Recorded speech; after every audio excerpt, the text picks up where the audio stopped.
Andrés Rojas Jiménez, gracias por estar con nosotros. No solamente es periodista, sino que es experto en el área petrolera y también en el área política y económica. Él, como saben, es periodista y escribía antes en el diario El Nacional por muchos años. Andrés, bienvenido al programa. ¿Cómo estás? Muy buenas tardes. Buenos días, Pedro. Buenos días, Tardes. buenas tardes. Estamos en vivo. Un saludo para ti y tus televidentes. Muchas gracias. Y ahora en la responsabilidad, bueno, hace un tiempo ya en Petroguía. En Petroguía, que lo has hecho muy bien y siempre nos informas de, bueno, lo que se llama información privilegiada, porque ya hoy en día obtener información es cada vez más difícil en el país. Es una de las cosas que están diciendo por lo que quizás no fueron a comparecer los ministros que les tocaba y habían quedado que iban a ir al Congreso a comparecer ante la Asamblea Nacional, pero dicen algunos periodistas que a lo mejor es porque no tenían todas las cifras ni todo lo que tienen que manejar. De hecho, tampoco las ha producido el Banco Central y esto sería una excusa que podría ser válida. ¿Qué opinas tú, Andrés, sobre esta situación? Mira, sí, ciertamente todo indica que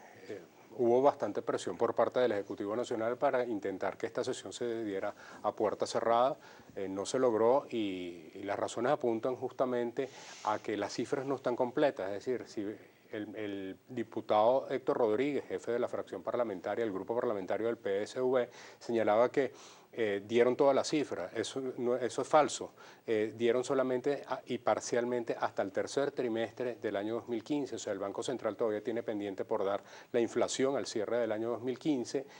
Todavía es preliminar dar las cifras del cuarto trimestre, pero siempre en el mensaje anual que daban los presidentes del Banco Central, usualmente se hacía un estimado de cómo cerraba el año.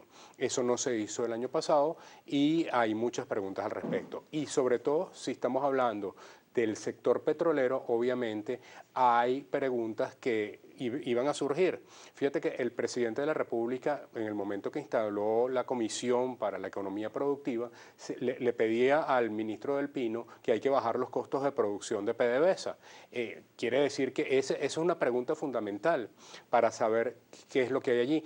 Y la otra pregunta fundamental es lo que están pidiendo muchas empresas socias de PDVSA y es que se resuelva el tema cambiario para poder facilitar las inversiones petroleras, porque si sigue con esta distorsión de tres tipos de cambio oficial, está excluido el paralelo, pero estamos hablando de tres tipos de cambio oficial, eso resulta complicado para cualquier empresa socia de PDVSA realmente invertir en el país y sobre todo cuando estamos hablando de un precio del barril que en el caso de la sexta OPEP cayó hoy a 22, eso pareciera indicar que nos está colocando el crudo venezolano, cuidado si por debajo de los $20 por barril. Interesante ese tema. Antes de entrar en el petróleo, Andrés, quería seguir con este tema de la Asamblea Nacional, porque también habló José Guerra, que es el jefe de la comisión que está estudiando el decreto de emergencia que plantearon el gobierno, el Ejecutivo al Legislativo. Y ellos dicen, bueno, pero si no comparecen los ministros, no tenemos las cifras, ¿cómo nosotros vamos a poder legislar sobre este decreto que nos están pidiendo y que quedan algunas lagunas vacías? También por parte del gobierno dicen, bueno, nosotros no queremos un show mediático, no queríamos tener ahí a la prensa y quizás se ha podido obviar o pedirle a la prensa que no estuviera presente para por lo menos discutir estos temas, porque de alguna manera tenemos que avanzar, pero ahora ¿no crees tú que se vuelve a crear el mismo conflicto que tuvimos hace pocos días, que vuelve a poner en peligro la gobernabilidad del país? No creo, porque estamos hablando de un decreto que perfectamente puede ser ejecutado por el gobierno. Es decir, aquí estamos hablando de medidas que perfectamente, la situación no es distinta hoy de la que teníamos hace un mes cuando el presidente tenía todavía la ley habilitante. Y uno se pregunta, bueno, ¿qué cambió? Porque ya desde prácticamente veíamos ese descenso en los precios del petróleo, igual la emergencia se ha podido declarar en diciembre.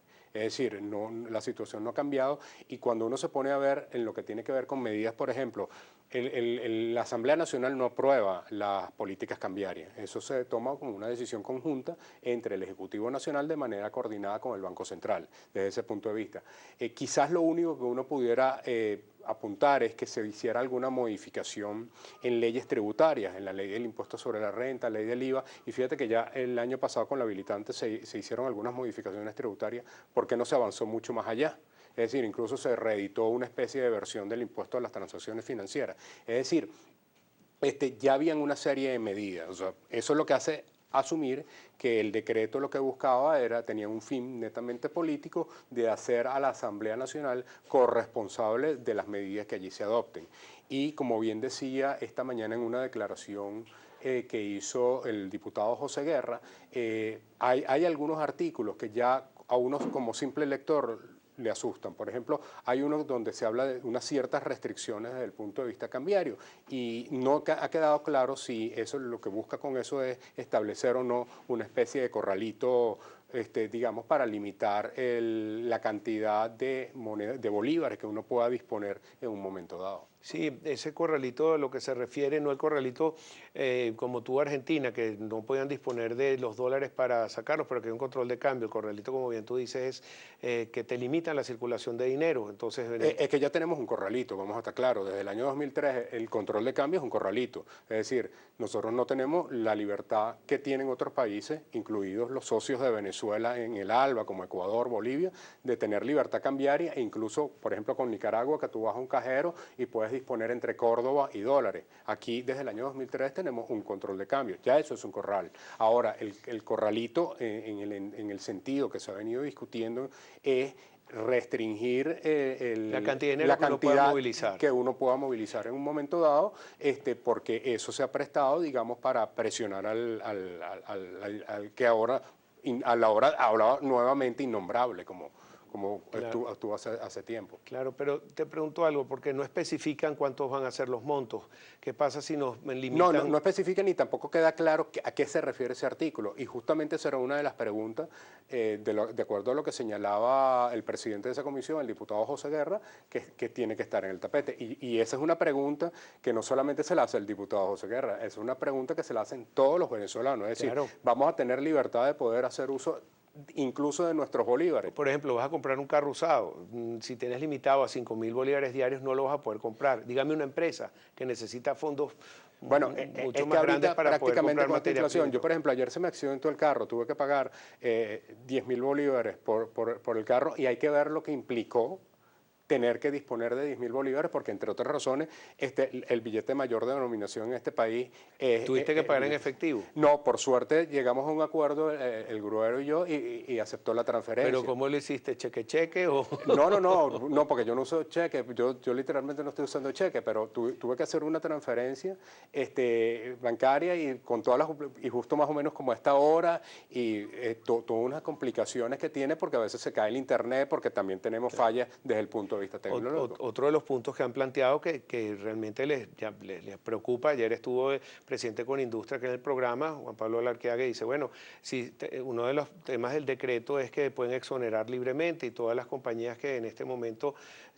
privadas se volvieron públicas no han sido exitosas, y puso de ejemplo Agroisleña, por ejemplo, y de todas las compañías privadas que eran más de 10.000 cuando hace 10 años y ahorita van por menos de 4.000. Hasta la CanTV, que quizás es lo más eficiente que pueda haber, la CanTV está presentando problemas. Es decir, cuando tenemos que el ancho no funciona, que el AVA se cae a cada rato y que tú tienes que buscarte otro proveedor. Es decir, hay que ver la calidad del servicio de la CanTV. Y pongo el mejor ejemplo, que es el que usualmente se cita, la CanTV, realmente el deterioro desde su estatización hasta la fecha es significativo. Okay. Andrés, tenemos que ir a una pausa. Al regreso vamos a hablar entonces del tema petrolero y trajiste unas láminas que vamos a compartir con el público y también sobre ese libro que nos tienes que decir por qué lo traes. Vale, Andrés Rojas Jiménez, periodista especialista en petróleo, aquí en Con Todo y Pensini, Globovisión. Ya regresamos. Luego con ustedes aquí en Con Todo y Pensini por Globovisión. Bueno, estamos con el periodista especialista en el área de petrolera, Andrés Rojas Jiménez, @Rojas Jiménez y @Petroguía, si se quieren comunicar a través de la red Twitter. Bueno, tenemos aquí unas láminas que tú nos traes y hablas del 2016, el año que el petróleo puso de cabeza a los venezolanos. Yo creo que al mundo también, porque hay ciertos países productores de petróleo, a lo mejor no, pero Rusia hoy llegó su moneda a un bajo histórico nunca visto y está afectando las economías de todos los países productores, no productores. Los países no OPEP ya se pusieron de acuerdo para recortar la producción, mientras la OPEP se niega ni siquiera a aceptarle esa reunión extraordinaria que está pidiendo Venezuela para ver si recortan producción y nivelar un poco los precios. Sí, pero no está claro el tema de la OPEP, porque fíjate que tienes a Arabia Saudita que no quiere perder mercado, tienes a Irán que sigue insistiendo en que va a aumentar producción. 500.000 barriles diarios. Exacto, aun cuando Irán y Arabia Saudita rompieron relaciones diplomáticas por primera vez desde el punto de vista petrolero, dentro de distintas ópticas. Hay la necesidad más bien de tratar de mantener los niveles e incluso incrementar sus niveles de producción. Hay países consumidores, por ejemplo España, donde el precio de la gasolina ha caído enormemente, no enormemente, pero ha caído. Se ha caído, si en Estados Unidos ya hay sitios donde vale $1, estuvo en $4 el año pasado. Pero en el caso de español se ha reducido, pero no en la misma proporción que la caída del petróleo. Pero indiscutiblemente que eso es significativo para el consumidor normal, y eso tiene sus efectos de repercusión, al menos dentro de la economía no petrolera. Obviamente para quien invierte en empresas petroleras es terrible. De hecho, estaba leyendo un analista financiero esta mañana que se sugería a la gente comprar baratísimo hoy acciones, porque bueno, él augura que para el año 2017 va a haber una gran recuperación. Entonces quien compra acciones ahorita petroleras, en compañías petroleras, va a tener un crecimiento significativo. En nuestro país vecino... Tiene que tener mucho músculo financiero, claro, mucho estómago. Mucho estómago. Y promediar, yo todavía no veo ese piso. El caso de Colombia, el ejemplo de Pacific, ¿no? Que ya no se llama Rubiales, pero hay que ver el desplome que ha tenido Pacific. ¿Cuánto está? ¿17 centavos la acción? Creo que sí. No he revisado esta semana en cuánto está la acción de Pacific. Hicieron un tender offer para una compra de unos bonos para los mismos accionistas. ¿Fue aceptado? ¿Tiene una fecha límite? ¿Estás enterado de eso? No. Ahí lo que tenían ellos un problema, porque ellos hicieron como una suerte de extensión de pagos en lo que tiene que ver con sus obligaciones de pasivo, porque estaban asumiendo un escenario petrolero en diciembre más favorable. No se cumplió y han tenido que entrar en un proceso de revisión de su deuda con los acreedores. Bien mal. Mira, vamos a ver las láminas que tú nos trajiste, que ya los tienes por ahí. El precio de la cesta OPEP, miren lo que han caído, y es más, hay un gráfico interactivo que está, yo lo he retuiteado, creo que tú también, sí, también, a través de Facebook, donde vemos, esto es porque está cayendo, y es como una caída que no termina nunca. No termina, y bueno, debemos recordar que en el año 98, 99 llegó, en el caso de la cesta venezolana, casi a $7 por barril.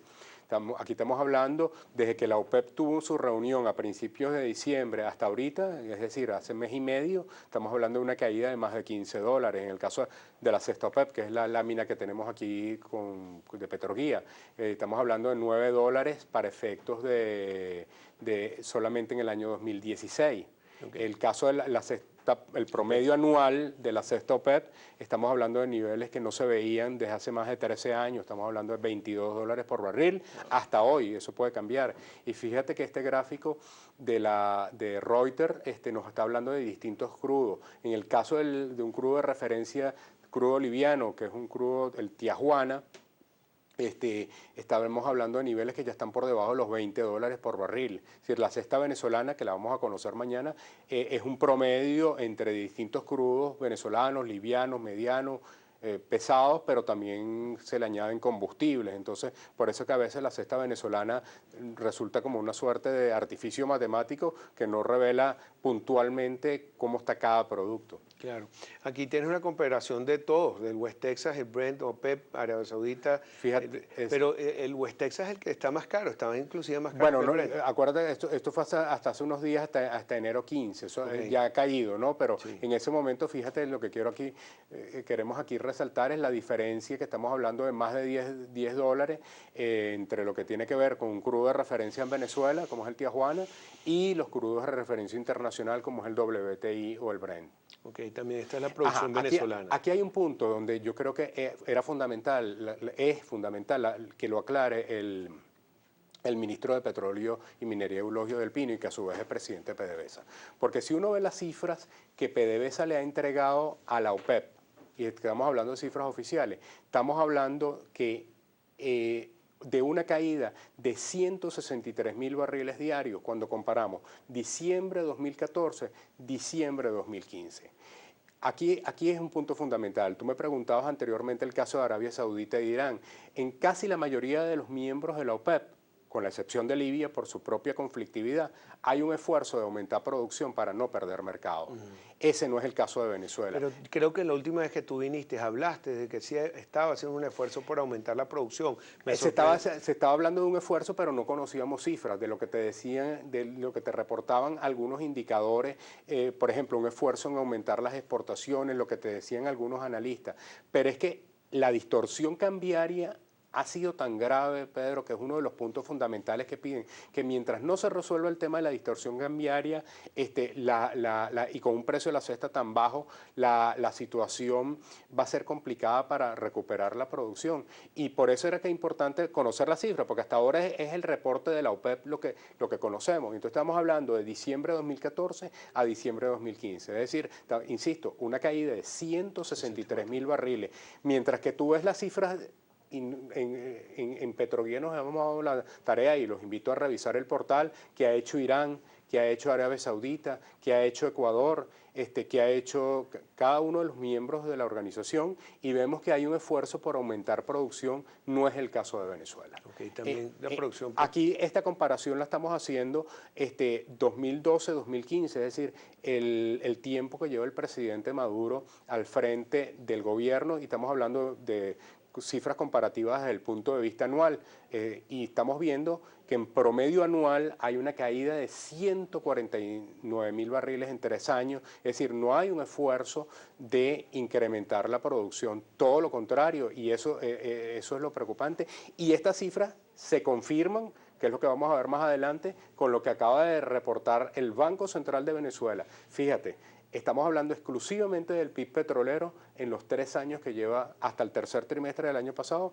que lleva el gobierno del presidente Maduro.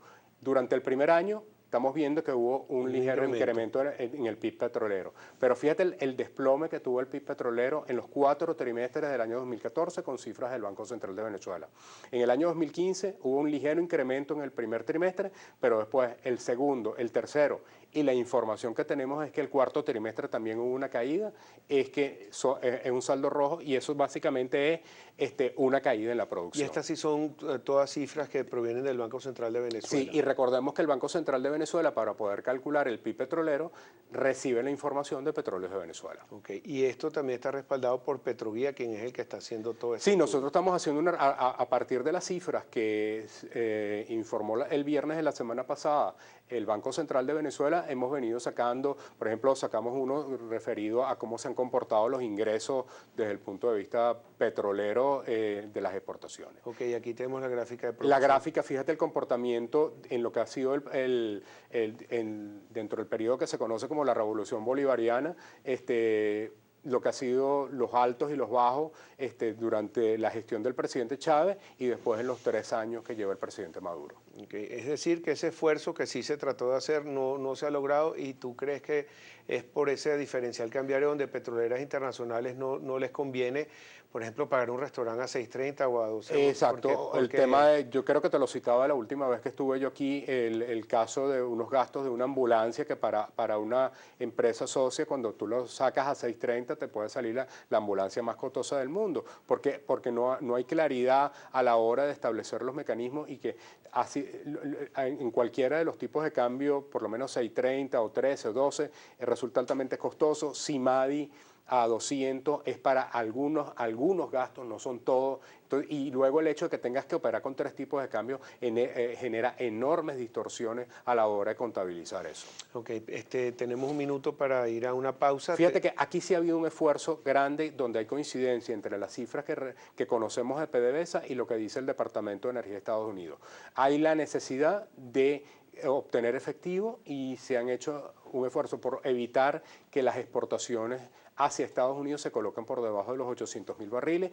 El crecimiento ha sido lento, pero se ha intentado que al menos haya una tendencia ligeramente creciente en aumentar las colocaciones hacia nuestro principal mercado, al punto que somos el tercer suplidor en este momento. No obstante, fíjate que las importaciones siguen siendo elevadas.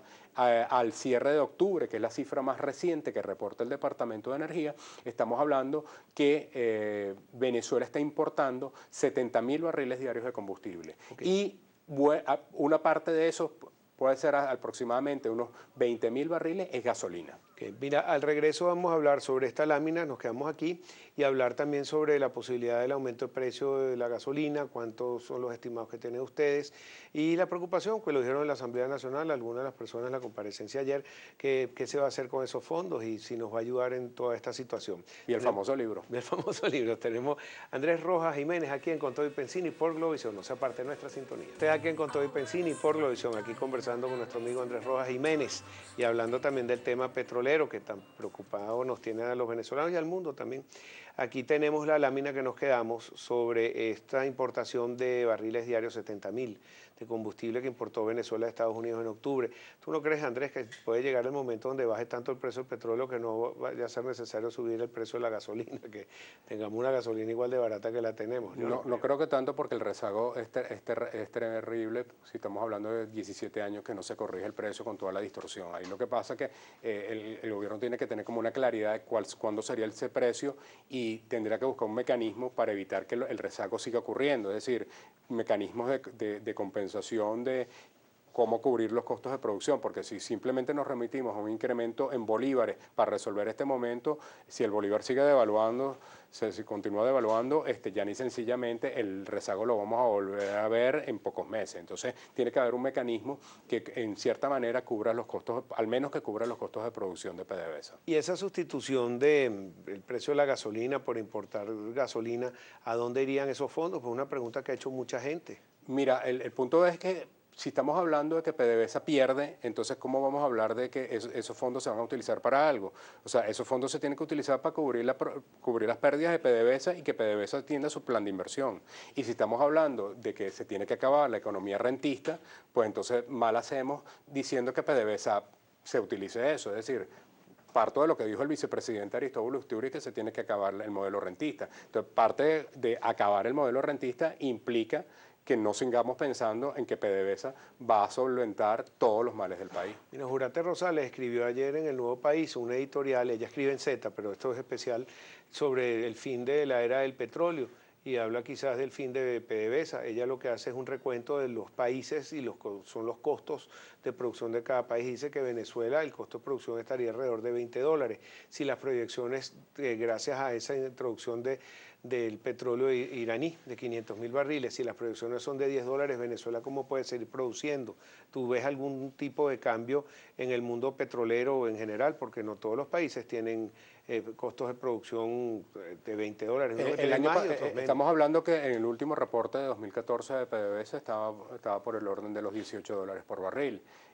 Insisto, el tema cambiario está pesando muchísimo, entonces, porque hay unos costos en bolívares. Entonces todo va a depender de cuál es el tipo de cambio que finalmente se utiliza en el sector petrolero. Ese es un punto fundamental. Y lo están planteando los están planteando eso. Y que dentro del marco de la ley de hidrocarburos se reduzca la actual tasa de regalía de 30% a 20%. Y eso lo permite la ley de hidrocarburos. Interesante. Venezuela con el peor desempeño de López. Bueno, esto lo habíamos conversado el año pasado, esto es el pronóstico para 2016, fíjate que es el pronóstico del Fondo Monetario Internacional, sigue dando números positivos al resto de los países de la organización y la única que aparece con un saldo rojo es Venezuela. Es decir, que no quiere decir que todos los pronósticos para todos los países de la OPEP es igual, porque si fuera así, entonces todos tendrían un saldo en rojo. Por eso no le hacen caso a Venezuela cuando ha pedido numerosas veces una reunión extraordinaria yo creo que López me reuniría, porque de todos modos que les cuesta agarrar un avión, reunirse, sentarse, si mira, esta es la preocupación, pero ¿por qué no? Porque si no hay claridad en lo que se quiere hacer desde el punto de vista de si la estrategia que tienen los sauditos y los iraníes está tan clara desde el punto de vista de mantener producción, entonces ¿para qué nos vamos a sentar si no vamos a estar de acuerdo con el único miembro, con uno de los miembros que lo está pidiendo, que en este caso es Venezuela? Grave. También Venezuela. Fíjate que nuevamente Venezuela aparece con la inflación más elevada y el resto de los países. Es decir, lo que quiere decir que no es verdad que esta situación inflacionaria sea por la caída de los precios del petróleo, sea solamente producto de un error, de una circunstancia internacional. Hay errores dentro de la política económica. Okay. Y con esto quiero cerrar esta parte, Pedro, y es que en el directorio 2016 de Petroguía, que estamos teniendo una serie de trabajos sobre lo que es el comportamiento del petróleo, del shale oil, también estamos incluyendo estos elementos en el cual estamos hablando, un informe de la firma consultora Hayes, que es cazadora de talento humano en el sector petrolero, cómo está Venezuela ranqueada dentro del punto de vista de remuneración, y está entre los peores lugares también desde el punto de vista de remuneración a nivel mundial y comparativamente desde el punto de vista de América Latina, tanto en lo que tiene que ver con sueldos locales como con sueldos para extranjeros, y eso con un tipo de cambio oficial de 6.30. Okay. Mira, te quería preguntar ya tu opinión personal, porque llega un momento donde si todos los países tienen costos de producción por encima de los $10 y cada $10, mira, no va a haber suficiente oferta. ¿Es que acaso el mundo se volvió ya a los carros eléctricos, se acabó el petróleo, empezamos un mundo distinto, otra energía? En mi opinión, yo no creo que si llega a esos 10 van a salir tantos productores del mercado que va a haber no va a haber demanda, va a haber demanda, pero no va a haber suficiente oferta. Entonces eso hace que los precios vuelvan a subir. Será un rebote. Quizás tiene razón este señor que está mandando a invertir en este momento, quizás no en este momento, pero en unos mesecitos hay que verlo. Claro, es decir, hay algunos analistas que están viendo una recuperación en el último trimestre del año, otros en el año 17, no a los niveles de 80 y 100 dólares por barril, claro, pero sí más o menos en niveles de 40 dólares, incluso 50 dólares por barril. Entonces, y todavía nada parece augurar, por más esfuerzos que hay de las energías alternativas. Dicho sea de paso, más bien los precios bajos lo que hacen es estimular esos carros de gasolina y no de gasolina y no las energías alternativas. Interesante. Y el mundo del petróleo, del shale oil, del proveniente esquisto, eso murió porque a estos niveles... Lástima que no te traje esas láminas, Pedro, pero fíjate que, pero de todas maneras tenemos un texto en Petroguía que habla sobre ese aspecto, que la estrategia de Arabia Saudita de acabar con la producción de shale oil fue todo lo contrario. Estados Unidos hizo unos enormes esfuerzos, los productores pequeños redujeron sus costos de producción, continúan aumentando, y los dos casos más emblemáticos de shale oil, que son Dakota del Norte y Texas, al menos durante el año 2015, quizás el ritmo de crecimiento no fue tan significativo como en años anteriores, pero no lograron esa caída que esperaban los sauditas. Todo lo contrario, ellos siguieron aumentando su producción, y fíjate con un elemento adicional que vamos a ver los efectos en 2016, que el gobierno de los Estados Unidos liberó la restricción que tenían las empresas estadounidenses de poder exportar crudo. Ahora Estados Unidos va a ser un competidor porque Estados Unidos podía exportar combustible, productos refinados, pero no crudo. Y trajiste un libro que contiene a Latinoamérica patas para abajo, así directamente, coloquialmente. Mira, sí. Tiene a Latinoamérica, a Sudamérica al revés. Enséñalo, por favor, préstamelo para mostrárselo a los amigos, por favor. Este libro lo editó el Bandes, lo conseguí en un kiosco de un puesto de periódico, y el autor es emblemático porque se llama, de apellido Serrano Mantilla, Alfredo Serrano Mantilla, que es el asesor español del vicepresidente para el área productiva, Luis Salas, es uno de los libros de cabecera del presidente Maduro, y fue editado a finales del año pasado. Está editado por el Banco de Desarrollo Económico y Social de Venezuela, cuesta 100 bolívares. Y cuando uno va a cuáles son las propuestas que sugiere el señor Serrano Mansilla, que es un economista egresado de la Universidad de Barcelona, uno dice que en el caso venezolano la respuesta a la solución de los problemas económicos que tenemos no está en el sector privado. Él dice que todo lo contrario, porque si se incurre en el error de darle competencia mayor al sector privado, eso va a ser perjudicial para la economía venezolana, y él dice, cito textualmente, el poder comunal ha de tener el rol protagónico como nuevo sujeto productivo socialista. Y entonces él habla de la democratización de los medios de producción, es decir, más lenguaje dentro de lo que conocemos dentro de la jerga marxista socialista. Me llamó la atención, me lo estoy leyendo, pero quise irme al capítulo dedicado a Venezuela para ver qué dice, sobre todo porque es un libro reciente y veo que por más que se haga un esfuerzo de decir que se está incorporando al sector privado, al final creo que la orientación que tiene el gobierno es seguir insistiendo en que el rol de la solución de los males a la economía que tiene, a los problemas económicos que tiene Venezuela es el poder comunal. Mira, tú que has viajado por Asia y has visto las economías de China y de todos estos países, Vietnam, cómo son de prósperas hoy en día. Singapur están construyendo los megapuertos al que se ha pegado en esa economía Panamá y Cuba recientemente. Ellos no piensan así, ellos tuvieron una época que se involucraron en el poder comunal, el crecimiento del campesinado, de la agricultura, todo eso, y no les llevó a nada. Eso parte del principio que no existen todos los adelantos de 2 siglos de lo que es la era industrial, de lo que son las economías de escala. ¿Por qué ese pensamiento y por qué nosotros no nos copiamos entonces esas economías que ya pasaron por ahí y están saliendo hasta la propia Cuba? No lo sé. Eso creo que habría que preguntárselo al gobierno por qué insistir en eso. Es decir, tú, por ejemplo, el caso de Vietnam, es verdad que hay empresas públicas, empresas estatales en Vietnam. Es verdad que hay modelos de tipo cooperativo y colectivo, pero hay una fuerza a la inversión privada. Incluso Vietnam, con todo y el daño que sufrió por parte de Estados Unidos en la guerra de Vietnam, si hay algo que Vietnam dejó claro es que ya hoy día no tiene ese complejo. Ni rencor, todo lo contrario. Y ese rencor, esa falta de rencor hacia los Estados Unidos es lo que ha permitido que y siguen recordando, es decir, en Ho Chi Minh City hay una ciudad, en lo que era Saigón, hay un museo, por cierto, sigue llamándose Ho Chi Minh City, pero hay un museo que recuerda los daños que hizo Estados Unidos, pero con todo y eso se facilita la inversión privada por parte de los habitantes vietnamitas, no hay una actitud ni crítica y entienden que el presidente Obama no tiene nada que ver con lo que ellos vivieron con Richard Nixon. Andrés, muchísimas gracias. Gracias por esta explicación tan clara y bueno, te espero pronto por el programa y ojalá que sube los precios del petróleo. Gracias a ti, Pedro, y bueno, los invitamos a tus televidentes a que nos sigan en Petroguía, en el portal y en la cuenta de @Petroguía. Excelente. Andrés Rojas Jiménez, periodista especialista en petróleo. Regresamos con el cacao venezolano, protagonista de una feria en París importantísima, así que no se pierda noticias buenas para Venezuela, positivas. Vamos a escucharla.